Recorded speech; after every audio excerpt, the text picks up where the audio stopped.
এক সাহাবীর নাম আবু উমামা, নামাজের ওয়াক্ত ছাড়া উনি মসজিদে যেয়ে বসে আছে। বিশ্বনবী বললেন, কিরে আবু উমামা, নামাজের তো ওয়াক্ত হয় নাই, মসজিদে কি? সাহাবী বলে, হুমুমুন লাজিমাতনি ওয়া দুয়ুন।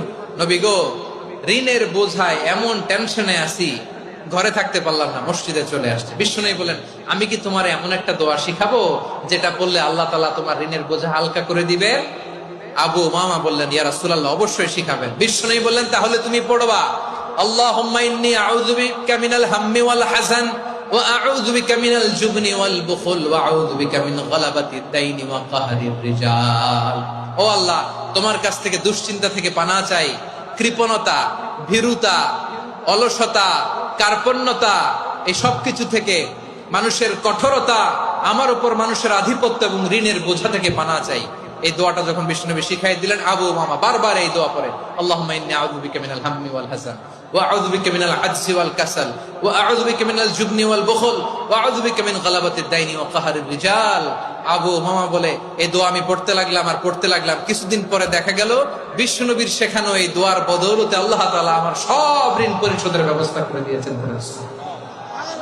পড়বেন পড়বেন। বিশ্বনবীর জামাতা সাইয়্যিদিনা আলী রাদিয়াল্লাহু তাআলা আনহুর কাছে এক লোক এসে বলে, হে আলী, ঋণের বোঝায় আমি জর্জরিত, আমার কিছু অর্থ দিয়ে সাহায্য করো। সাইয়্যিদিনা আলী রাদিয়াল্লাহু তাআলা আনহু বললেন, আমি কি তোমারে এমন একটা দোয়া শিখাবো যেটা বিশ্বনবী আমাদের শিখিয়েছেন? এই দোয়া যদি তুমি পড়ো, লাউ কানা আলাইকা মিসলু জাবালিন কাবীরিন দাইনান আব্দুল্লাহু আনকা, পাহাড় পরিমাণে যদি ঋণের বোঝা হয়, আল্লাহ এটা পরিশোধের ব্যবস্থা করে দিবেন।